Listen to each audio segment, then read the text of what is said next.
All right, folks, and we're back. Yeah.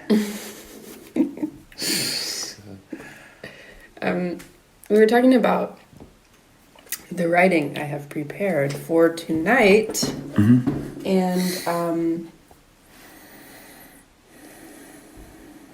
this came to mind because I think that reading this particular part of the book I'm reading gave me some ideas, actually, along with listening to a couple of our old podcasts. But yeah, so I was reading a chapter in the Sacred Tarot recently, and he's describing the fourth major arcana. He's calling it the Sovereign. I think in the regular it's the Emperor. Anyway, so for most people this is probably like pretty out there. And yeah, like on face value it needs a lot of interpretation, but something about it I just really connected with. Possibly because my life path number is 4. There's some strong relationship there. But anyway, he makes all these connections to the Sovereign and certain Scorpio qualities that I didn't think about before in that way. And interesting also that the lunar eclipse we just had was in Scorpio. Anyway, this is all kind of out there, so I don't know if you want to Maybe not. pause Just rock out. for a minute and No, rock out. It's good. okay. Where to start? Basically he's saying that Scorpio represents, like on surface value, the things we think of: sex, power, secrets, all this stuff. We generally don't think of Scorpio as like a favorable or a fortunate sign. Like it's not something people are like, yeah, I want to have Scorpio in my whatever house. It's kind of intense.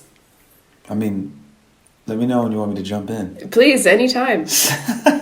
I also, like, this one is really personal to me because I have a lot of Scorpios in my life, and Yeah.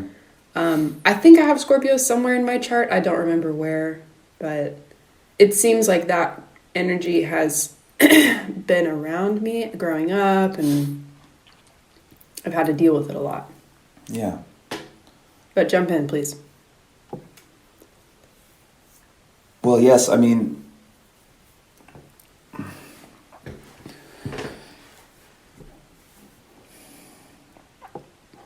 well, we spent a lot of time, I mean, as I was thinking about even the last podcast we did, Mm-hmm.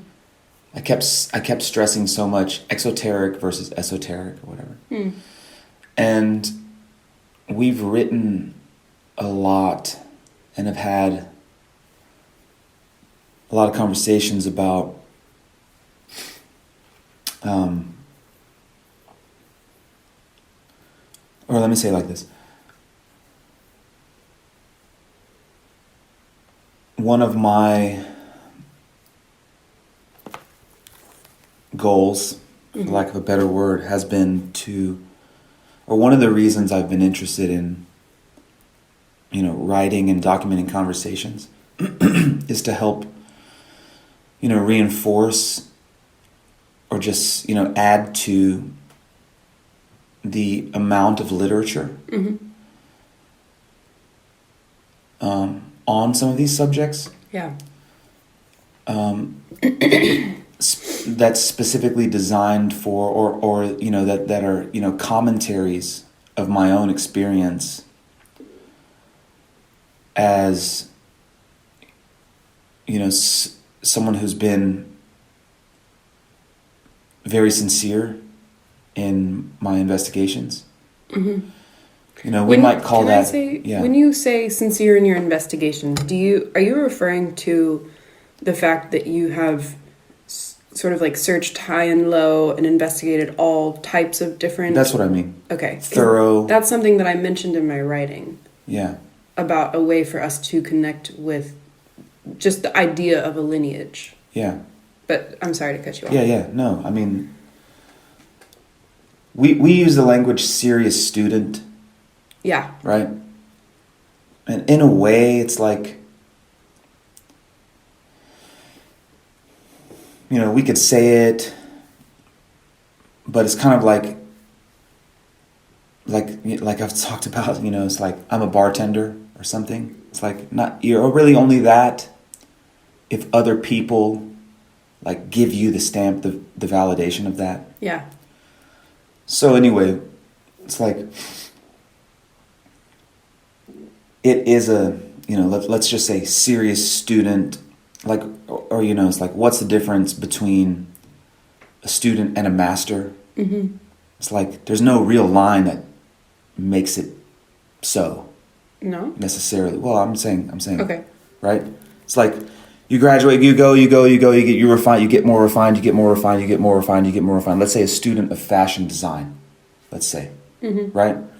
What's the difference between a student of fashion design and a master of fashion design? Mm-hmm. Like maybe there's some moment of graduation.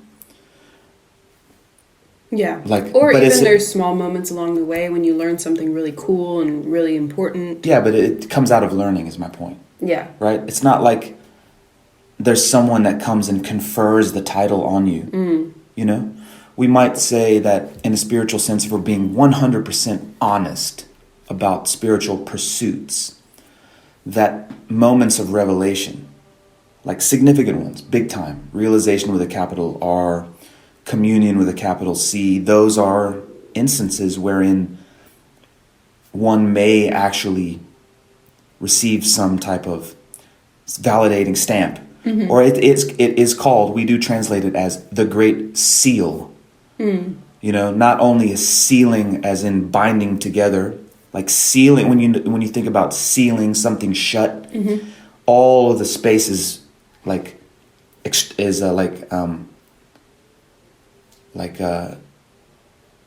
compressed out of the thing, so it's like there's no space between, right? Mm-hmm. Like imagine a Ziploc bag with all the air sucked out and sealed exactly, together. Right. So that's a great seal, not only of complete intimacy of things, but also a seal as in like a stamp of something, right? Okay.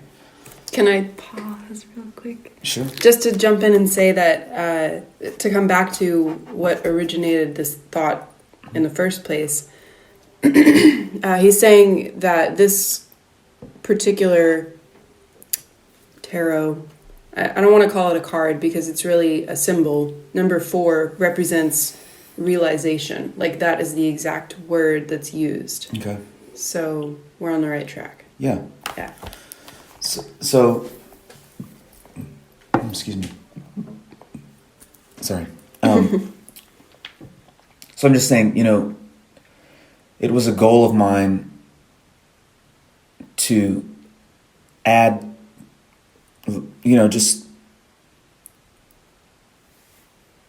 just document my own experiences of all of this. Mm-hmm.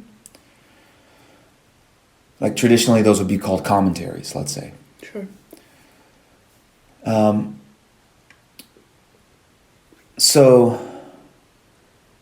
and specifically, I wanted to comment on practices that may be considered secret or esoteric, mm-hmm. and just show the common sense of them, like show why someone might want to do that. Mm-hmm. Or as I used to say, it's like, why not just start at the end? Or in other words, like, who doesn't want the best? Yeah. if we had, let's say, if we had infinite amount of money, and you could buy a $30,000 car or like a $100,000, or we would probably choose the upper tier products, experiences, and so on. And so, it's like, well, why not also make effort to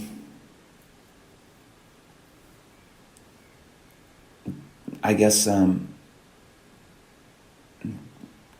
just make things available. Anyway, so what I'm saying. Well, also, anyway, it sounds like you're saying you want to access the highest quality teachings. well, what I'm saying if you is, had the choice. Sure, right. That's what we would all want. Right. Right? And then so within any tradition, the highest quality teachings are always the teachings that are reserved for those who are or have traditionally been initiated into something or indoctrinated into something. Yeah, you wouldn't buy a Porsche for a car for a teenager as their first vehicle. And so it's been that way so long that we've forgotten how to tie the two things together. Right? Mm-hmm. And not say this is only this and it's better than this, meaning the esoteric is what we should be. We should all be Vajra practitioners or some, hermetic something or other, and do away with the exoteric, and we forgot that they're related to each other, right? And they need each other. Mm-hmm. And so that's been why I've been interested so much in talking about all these things and trying to talk about it from a common sense point of view, just basic logic, basic reasoning, because that's what ties them together. Okay? And when basic logic, basic reasoning is present, we don't need the trappings of a tradition. We don't need to use a certain language. We don't need to use a historical, cultural reference. We don't need that, because we all have the capacity to deploy and engage our own critical thinking. And it's a skill and it can be developed for sure. But we all have that basic skill, basic sanity, like Bob calls. But it's there. Yeah. So anyway, when we're talking about Scorpio attributes, there's an exoteric, there's a thing that we all Scorpio, and it's like, there's a vibe associated with it. Yeah. But if we will embrace the vibe and go a little bit deeper, and you use the words sex, power, and secrets, right? And those are the final confrontations or final challenges on a seeker's path.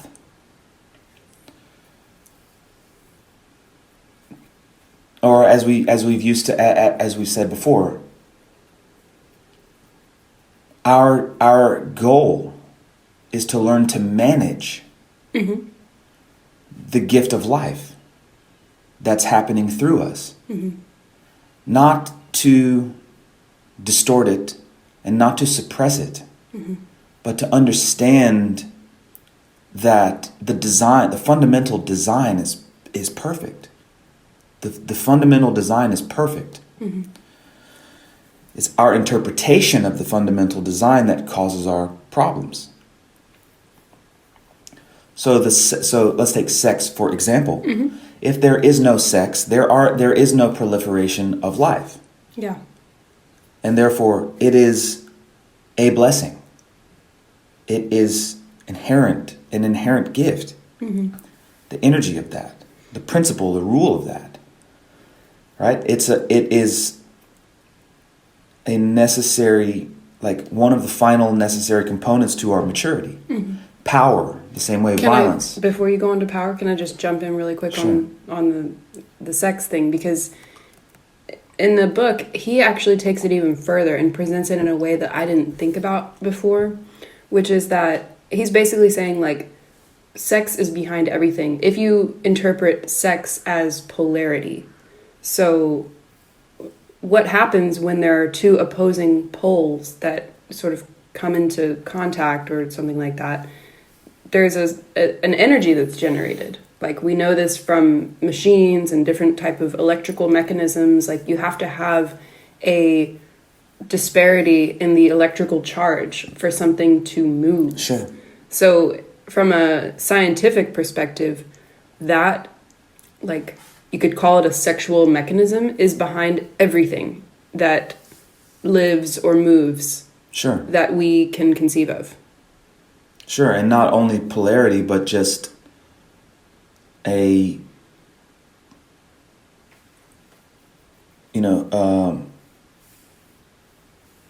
a multitude of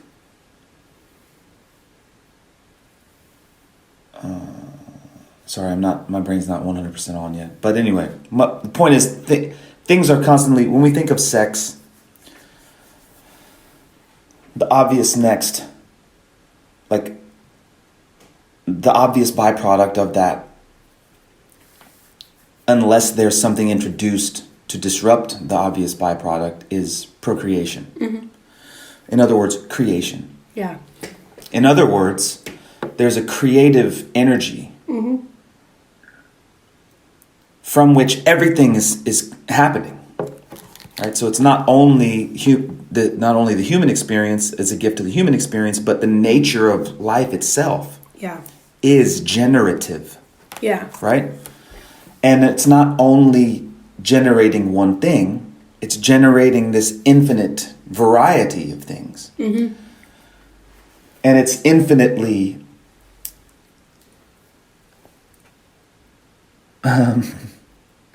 fertile. Mm-hmm.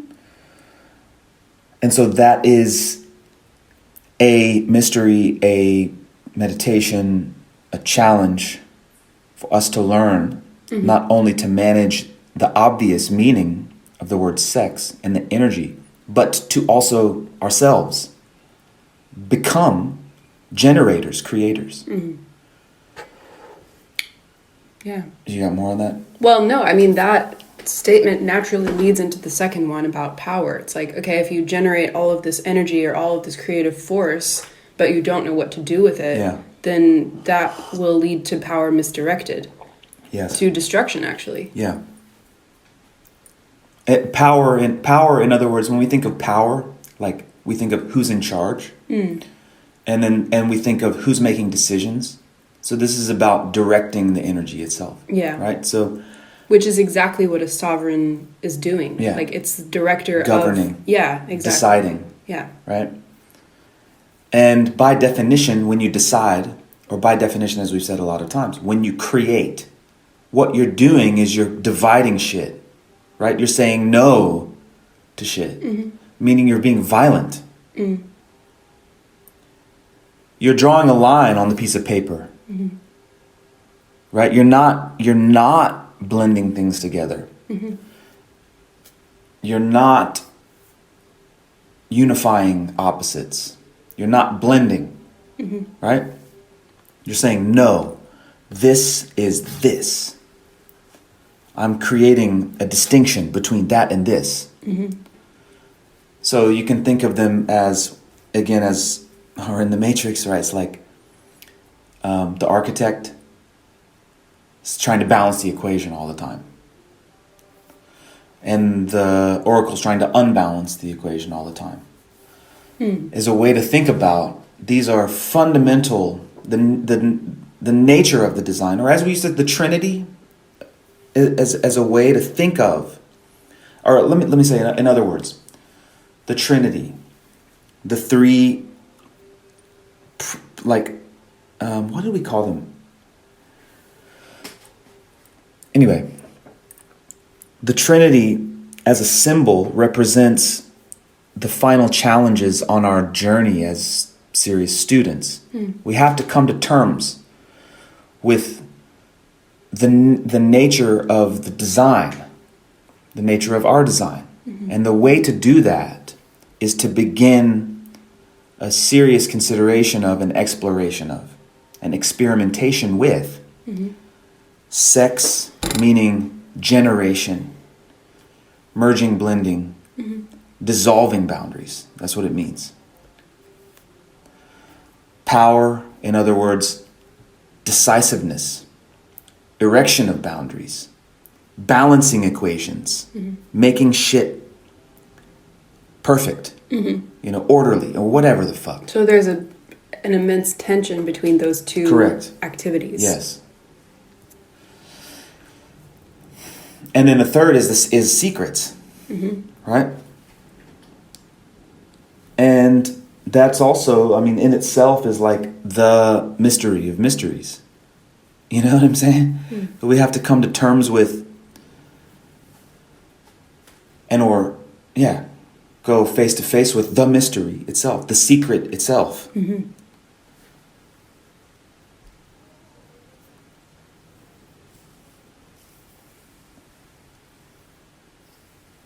Yeah, or in other words, the dark night of the soul. Another way to think of secrets in terms of if we're thinking of a trinity and you have the obvious manifest generated world, right? Within the obvious manifest generated world are a shitload of different objects that have come into being because someone made a decision about it. This cup I'm drinking. Someone decided the size, someone decided the material, the weight, right? Someone decided the design pattern, they decided the color, they decided the size of all those little things. I'm drinking coffee, someone decided to grow that in a specific location for a specific amount of time and then harvest that at a certain time, right? So within the generated world, which is everything, there's an infinite amount also of precisely defined phenomenon, right? Yeah. Okay. And then, but the secrets part is, okay, yes, I can see that. I can understand I have this energy too. And yes, I can see that I'm doing that. But the secrets part of it is all the other stuff that we always talk about. The existential stuff. Why am I here? Where did I come from? Who am I really? Yeah. Where am I going? Right? All those things, we ask the questions because the answers are elusive. Right? It's a mystery. Yeah. Or there is some space, some access to information for which we do not have the codes currently. I cannot access the information, and therefore it represents, to me, something that is secretive or beyond my understanding or out of reach or something. Anyway, that was a long-winded way of me saying that when we start talking about Scorpio, and we're talking about quote-unquote dark things, that represents having ventured deeply into or along the path. Yeah. And traditionally those considerations, explorations and experiments, A, would be the natural unfolding of someone's spiritual progress or maturity, and B, represent what has been esoteric. Sex and violence. Yeah. Or like Bob likes to say, Eros and Thanatos. Right? So you think about even in the obvious terms of Tibetan practice. The exoteric, the sutra path, the Bodhisattva path, the Bodhisattva sutra path, let's say, there's no sex, and all of the deities are peaceful deities. True. Whereas when we enter the esoteric, the Vajra training,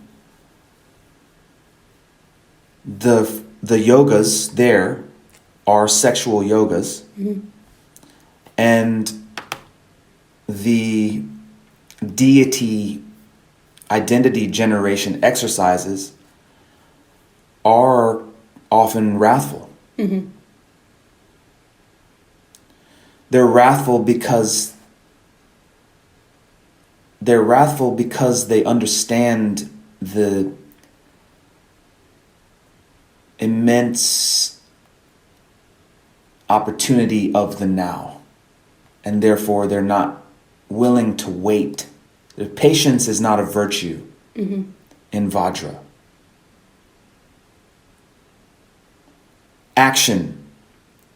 Immediate action is a virtue, Rocking the boat is a virtue. Mm-hmm. Saying what needs to be said is a virtue. Standing up right now and taking arms against something is a virtue, for example.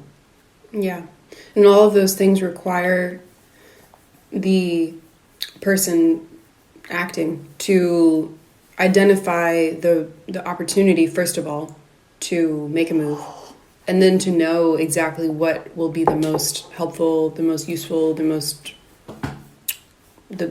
best effect. Yeah. So that's what I started writing about yesterday, in terms of, generally being able to recognize opportunities, but then also kind of pointing out to anyone who would like to be a more serious student that there is one particularly precious opportunity as we are on this journey to connect with even just the idea of lineage. Mm-hmm. That, as we're talking about power and all these things, there is potentially something more powerful than us. There's a being or a line of beings that we need to connect with in order to continue our evolutionary trajectory. Yeah, I could say that, just what you just said is so important. Here's the common sense of that. A mentor. Yeah. Like another human being that we meet. A human being that's alive that we meet. That is obviously so much more evolved spiritually, ethically, that it kicks our ass. And we're like, yo, I gotta rock with you. Mm-hmm. Kind of like that. That's a real thing. And obviously we coaches or whatever, but that's a real thing. Mm-hmm.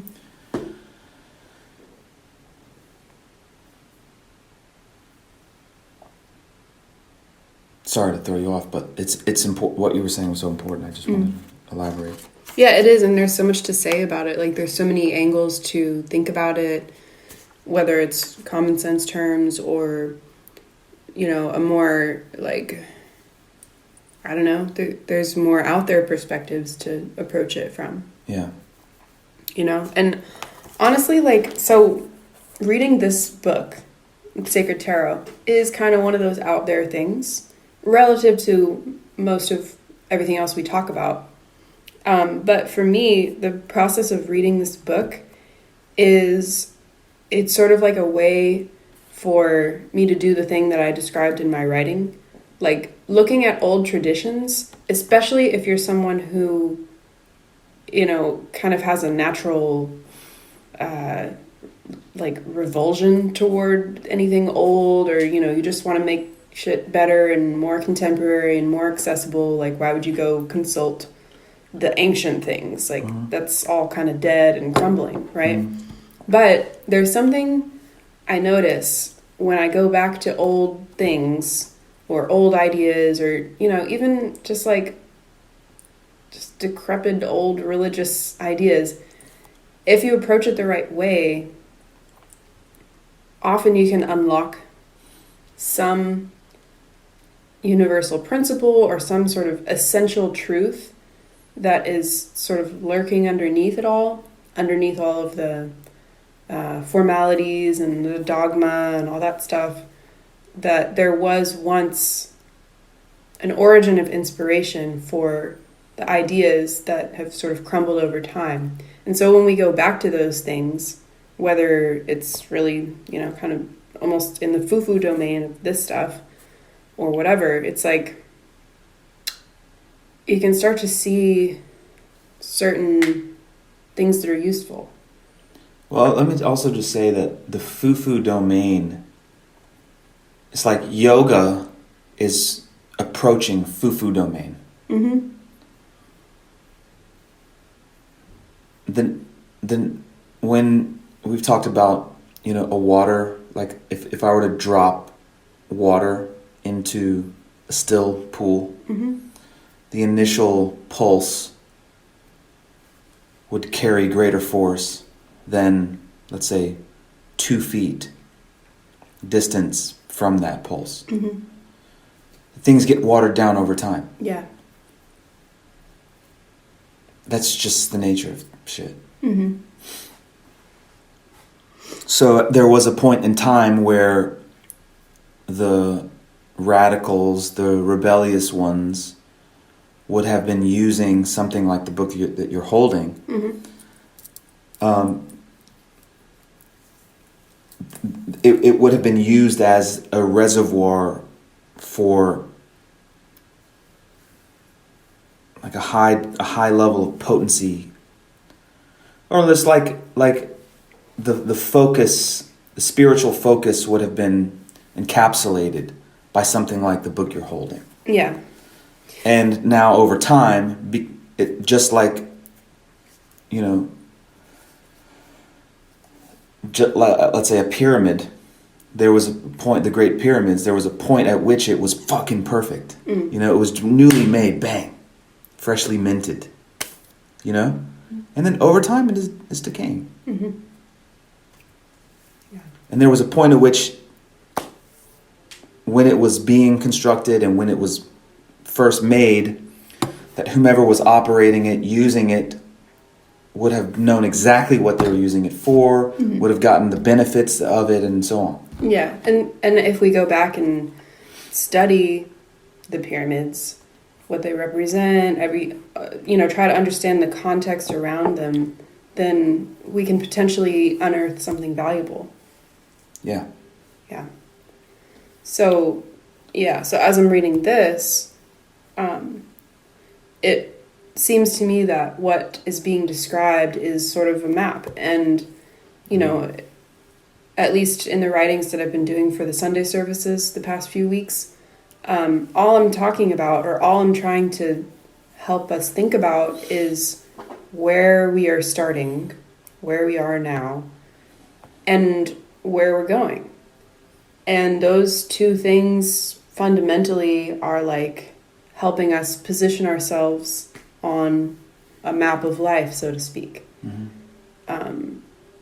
So something like this explanation of what the tarot is, it's like describing, you could say it in various ways, like the stages that you would go through, or sort of like all of the possible archetypes. It's describing something about the nature of how we work, or the nature of the path, or something like that. It's just an orientation device. Mm-hmm. Sure. Yeah. And there were a couple things, like in particular in here, that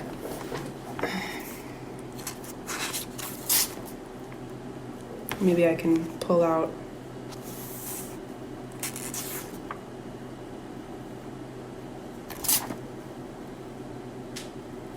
I don't know. Yeah, there's a lot of little things, like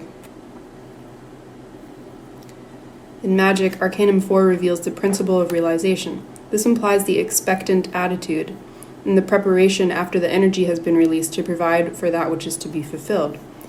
There must be confidence that the work is being properly performed and that gestation will result in proper fruition. Worry or anxiety as to results is fatal to proper development of that which is desired.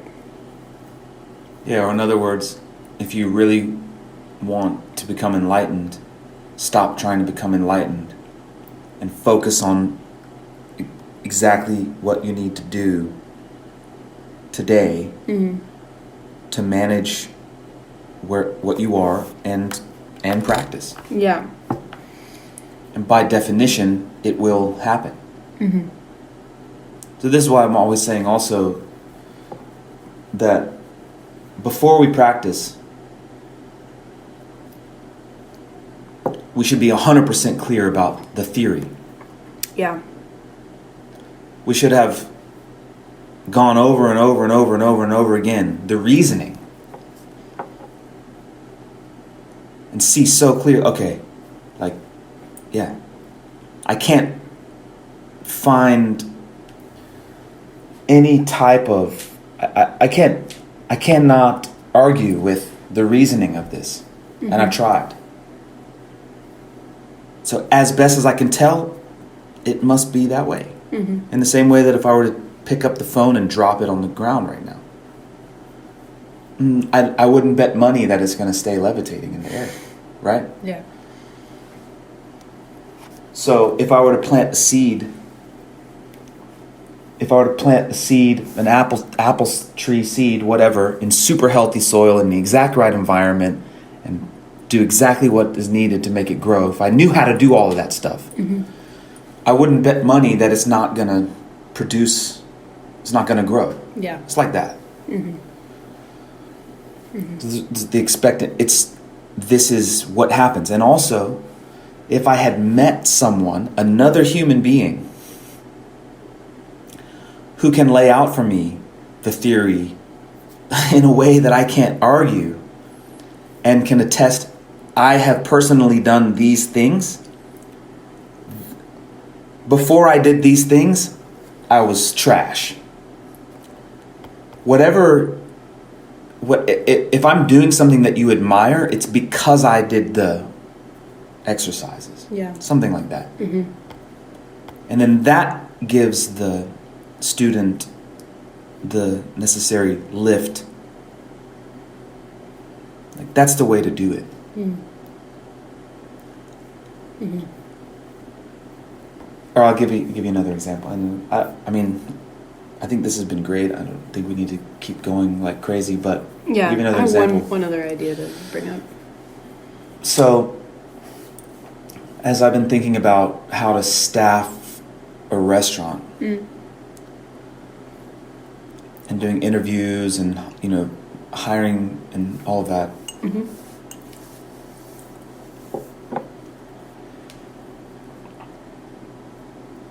The question is it more helpful to hire someone, the most experienced people, or is it more helpful to hire someone with no experience? Well, I got two perspectives for you. The answer depends on who's hiring. Yeah. Because people who want experienced servers, they don't want to do the work of trying to train them. Yeah. Yeah.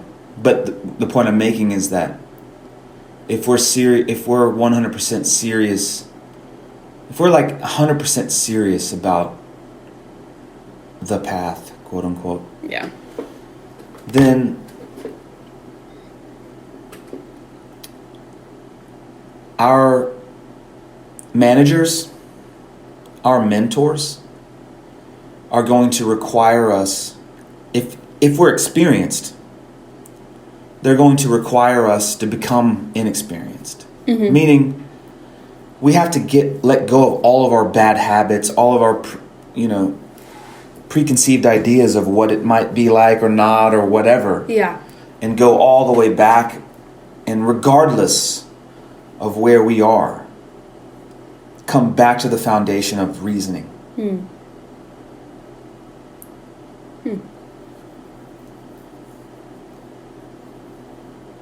Yeah, it's like you have to unlearn stuff, or it's right. Like the point I'm making about the restaurant is like, yeah, we might have someone who has been doing it for years, but has been doing it so much a certain way that it's actually more difficult. Yes. For that person to integrate or harmonize with the team or a vision that's not something they're accustomed to. Yeah. So it's better to start from scratch, actually. Mm-hmm. Mm-hmm. Yeah. Well, in a way, all of what you just said is kind of like exactly what I was hoping to get to with the writing and kind of where all of this thinking was leading to. Because if we're thinking about the sovereign and what it requires to become that, to, I don't know, like have a realization, quote unquote. And especially as it relates to plugging into a lineage and becoming a link in a chain, it's like, how could you become a link in a chain if like a experienced server, you're so stuck in your ways that you lose the freshness of learning something new in the moment. You know, you would, like, basically it's like, it's possible that through sort of repetitive experience that you just get stuck in your ways and you prevent yourself from contacting or interacting with someone who could actually take you to the next level. So it's like, it's almost like we have to put equal effort into becoming competent at whatever we're doing, and also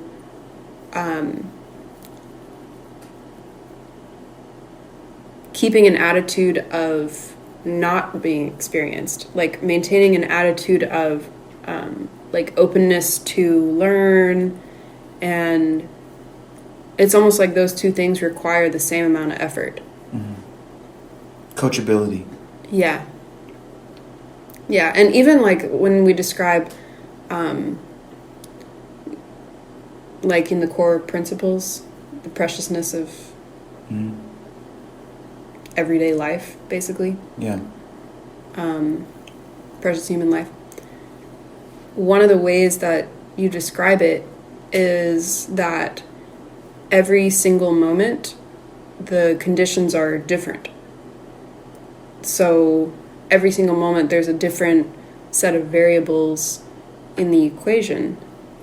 And by definition, that means every moment is fresh and new. And when we forget that, then we kind of just get stuck in a rut, and we're like the experienced server who can't harmonize with the team or learn a new way of doing things. But when we do understand, or when we remember, when we think about precious human life and remember that all the time the variables are changing and there's always windows of opportunity, then that in itself is a key ingredient that can help us actually become the sovereign.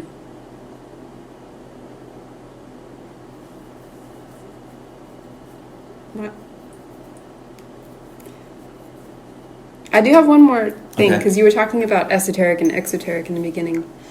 And like with each chapter, he breaks down what he calls the divinatory significance and the inner interpretation for each of these archetypes or numbers or signs or whatever.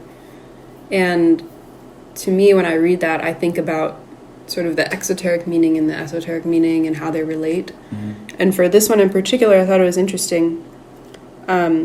He does one statement per suit, and he's calling scepters, cups, coins, and swords.